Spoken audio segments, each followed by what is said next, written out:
DJKIT TV, it's Alex from In Music. Today we're going to be taking a look at the Axiom AIR 49 and Ignite.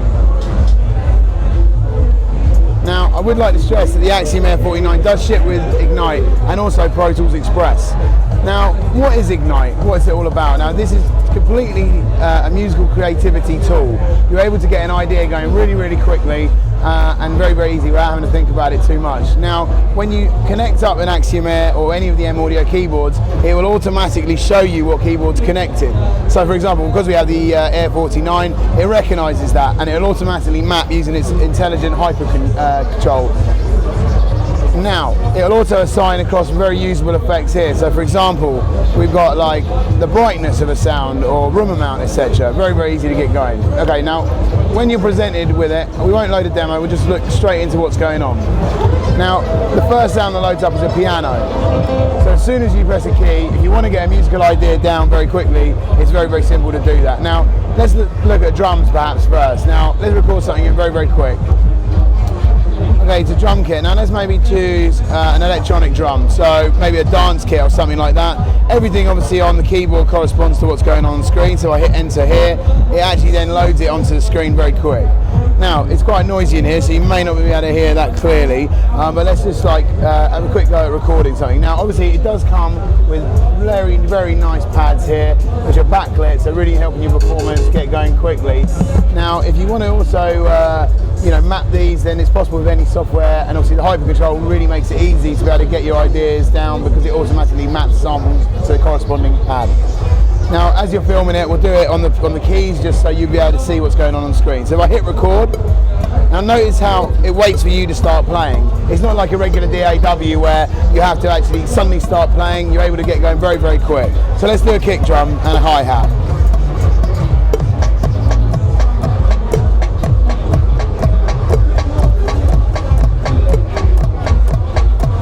Now instantly, whatever you've recorded on the keys or the pads will automatically show up in your piano style roll here. So again, let's get moving very quickly. Let's create another drum sound. So again, we choose another sound. For example here, another dance kit.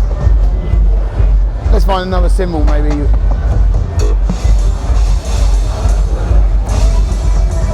Nice kind of ride cymbal. Now let's hit record. Now again, it will automatically sync with what's going on here.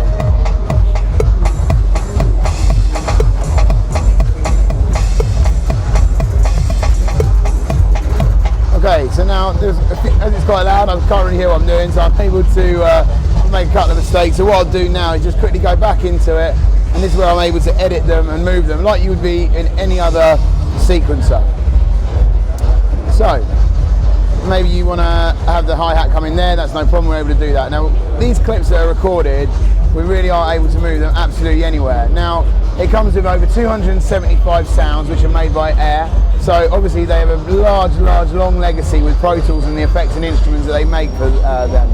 So basically they're very high quality, very amazing sound sets. Now let's look at a different sound. So let's look at maybe a bass sound. Okay, so it makes it very, very quick, very easy to do it. So let's say, right, we want a synth. We want a lead sound maybe, or a bass, I'm not sure, but let's find a lead. Dirty lead. Okay, so we literally have the plus. Again, everything on the keyboard automatically maps, so we're really able to get going quickly.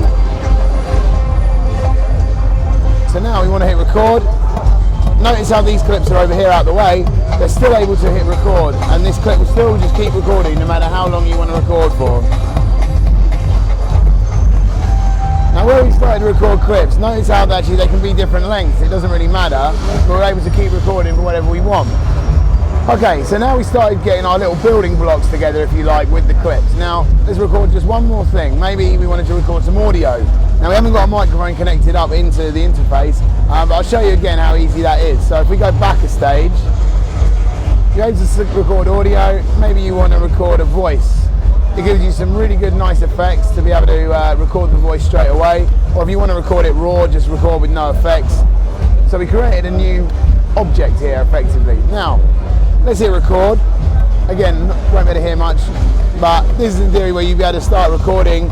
Notice again how it's recording over and over. So each bar by bar, it's just extending. So say for example, you started really working on an idea, or you have a verse idea, you can just hit record and just get going. Everything else is still just recording and playing at the same time. So once we're done there, we can start looking at how these clips then take shape. So these are our ideas. This is our notebook, if you like. Now let's put the sounds together. If I put the two clips together, we then have a multi-clip. Now multi-clips are really, really cool because this is where you can start working on different ideas and different sections. Now, if you can come in a little closer, this is where you can actually see numbers. Now this represents the amount of bars, etc. that the clip is running for. So again, let's name that intro. If I copy that now, by duplicating it, I can start maybe working on a verse. Again, notice that everything can still play in time. All the syncing is together.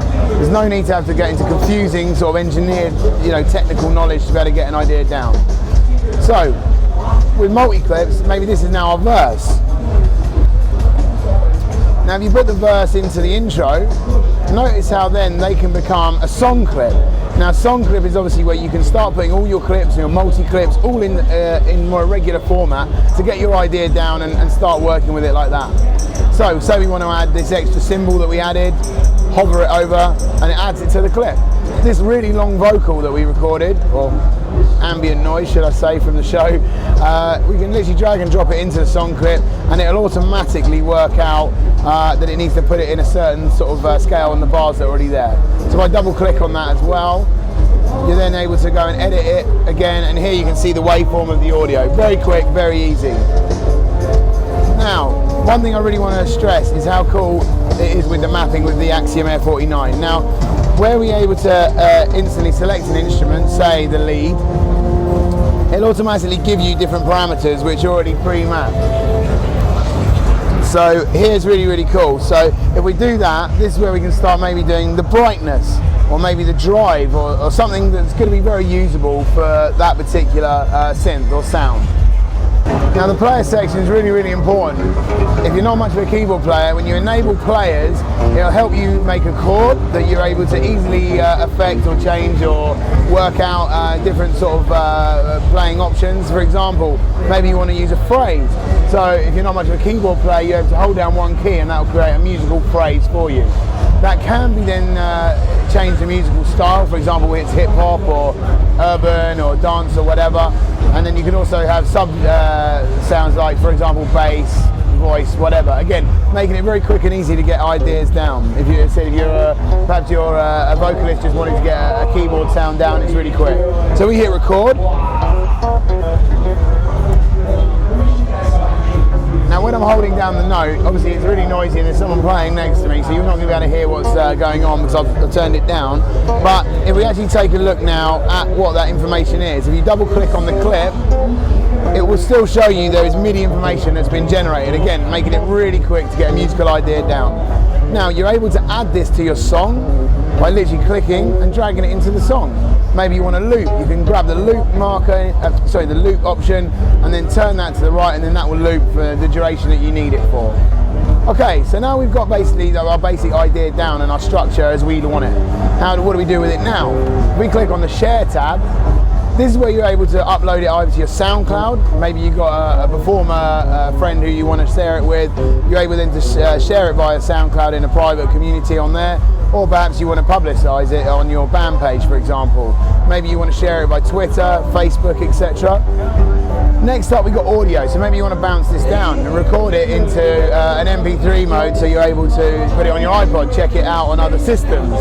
Or maybe you want to export the MIDI if you've got an old synthesizer that you want to hook it up with, then yeah, you're able to export the MIDI information that you've recorded, and then that will actually let you play it back in another sequencer. Maybe you want to share the audio via email, then you can also do that via using our email option when it opens up your email client. Now the one that I skipped over, and the important one, is the DAW. So say now you've made your ideas are very quickly down on the computer, everything's as you kind of see fit, but you want to now take it to the next level, click on DAW, and then you can actually export the song that you created into separate stems, which can then be imported, say, into the Pro Tools Express, which comes with the Axiom AIR49, or Logic, or Ableton, etc., or any other sequencer that supports importing stem files. Now, You can obviously select waveform, 48K, 24-bit, highest quality, and it really is great to be able to sort of have that option, to be able to import them into other sequences to maybe take the production a little bit further with some of the other VST effects, etc. And there we have it. If you'd like to try it for yourself, visit airmusictech.com where you can download your free copy and see how fun and easy it is to use. But obviously if you buy one of the Axiom AIR 49s from DJKIT, it will actually come with this software and you will be able to skin it and really integrate and see the benefit of the integration together.